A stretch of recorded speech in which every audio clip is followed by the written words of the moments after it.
everyone, to this week's episode of Unrooted Women's Soccer Edition. And my guest for this week's show is none other than senior on the women's soccer team, Nina Lee. Nina, thanks so much for joining me on the show. No problem. Thanks for having me. You're very welcome. Let's start by getting to know you a little bit better. You didn't have to go far to find Menlo College after graduating from John F. Kennedy High School in Sacramento. What went into your decision to make Menlo your next home for 4 years? Well, to be honest, I really never heard of Menlo until our old women's coach, Keith Lambert, came to one of my tournaments and saw me and told me a little bit about Menlo. And I was kind of hesitant to come at first, but then I went on a tour and I looked at the school and I loved the atmosphere. I loved how everybody was such a family, and I loved that there was a football team. And one weird thing is that I was like, this is definitely a sign. Keith has the same name as my dad, and his wife Kimberly the same name as my mom. So I was like, that's definitely a signal. I have to come here. What a coincidence. That's absolutely insane. You scored your first career goal last year in the season opener against the College of Idaho, and to go with it, it was a game winner. What was that feeling like for you? Honestly, it was crazy because I'm not really a person to score a lot of goals, but it was like, in that moment, I just remember running up the field, and I didn't think I was going to get there in time, and I didn't think my shot would have been on frame, but everything was perfect, and I was like, wow, I can actually score goals. Now that helped propel you to All-GSAC honors in 2018, the first time that you received postseason honors at Menlo College. It's always tough to quantify what a defender does on the field because, like you said, you don't score too many goals. So how would you describe the role of a defender? I would describe it as I would say we're very important. We have a very important role in the team just because we're the last line of defense, and once you get past us, it's just you, the other player, and the goalkeeper. So our role is very important because especially for the outside wings, or outside backs, we have to get up the field and track back as soon as if we lose the ball. So I say it's a lot of work. Very important. You guys are some of the best athletes on the field, that's for sure. We try to be, at least. Let's talk about the team a little bit. The first two games of the season saw mixed results. A loss to the 7th-ranked team in the nation, Kaiser University, and a 1-1 draw to Marymount, California. Does it seem like the team is heading in the right direction after getting some momentum with that late goal in the Marymount game? I think so, yeah. It was kind of hard because we weren't really playing how we know how to play, but once we regrouped and met at halftime and talked with our coach, which she helps figure out ways we can do better and succeed, I think that would push us in the right direction. Now, Carolina Velez scored the first goal of the year in that game against Marymount. What did you see from the squad in the second half of the game that forced a tie? What was really the difference maker towards getting that big scoring chance?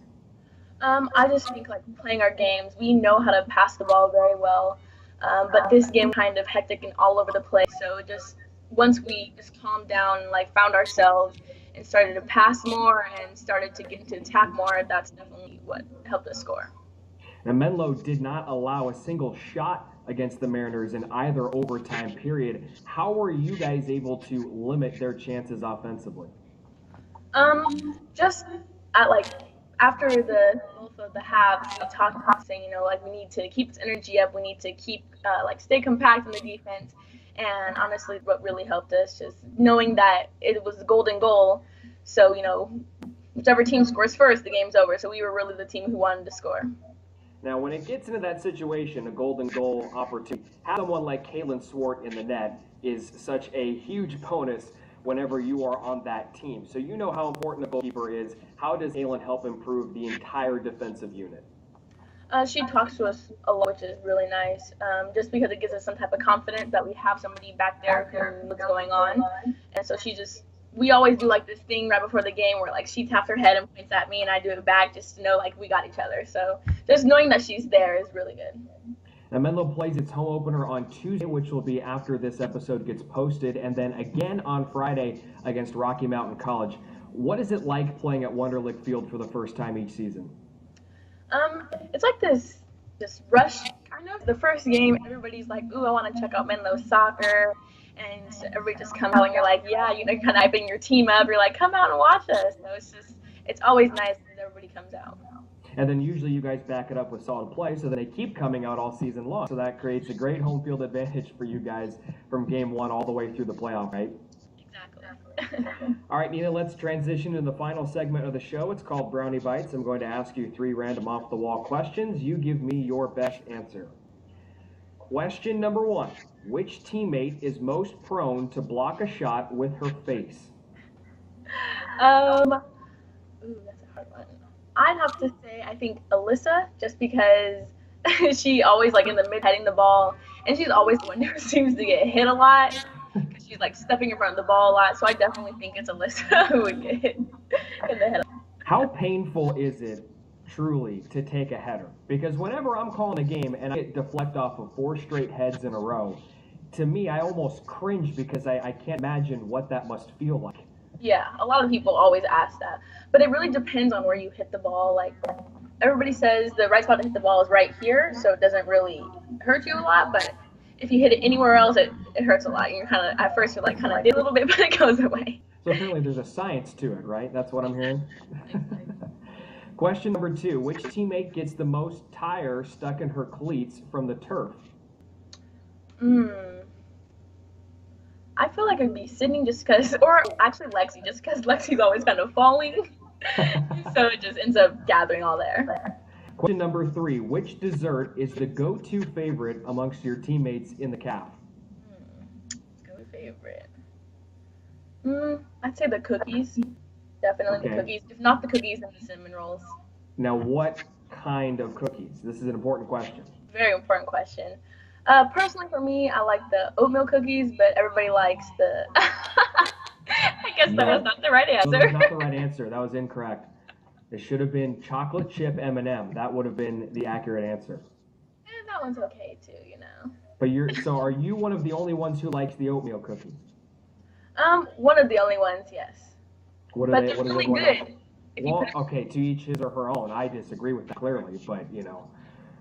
I personally, I grew up on M&M cookies from my mom, so I'm going to go with that, but maybe I'll have to give them a second chance. Yes, definitely. Put them in the microwave next time. Oh, I have not tried that in a long time. I actually remember back in the day, this is a confession, so I don't know if I should say this now or not, but I used to use the little toaster oven that they had where it had the conveyor belt, and I would stick the cookies in there every single day just to get them a little bit warm and melty and gooey, and then they put up a sign saying, because someone started a fire in there, you can't put cookies in there. I did not start the fire, just want to clear that up. It was not me, but I was disappointed when I could no longer use that machine for the good of cookie toasting. But that was a bummer seeing that sign. It definitely was. It was. Well, Nina, thank you so much for joining me on the show. I appreciate it. No problem.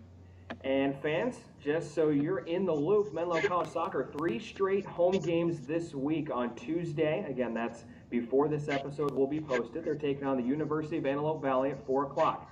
Rocky Mountain College is on tap September 1st. That's Friday afternoon, late afternoon start time. It begins at 4 o'clock p.m. And then the following week, a match against Simpson. All matches will be streamed live on the Menlo College Sports Network. Kevin Dana will have the play-by-play for the Oaks. Well, we invite you to tune into next week's show when Nina Lee will choose the next interviewee on Menlo Unrooted Women's Soccer Edition. Until then, take care, everybody, and we'll see you next week.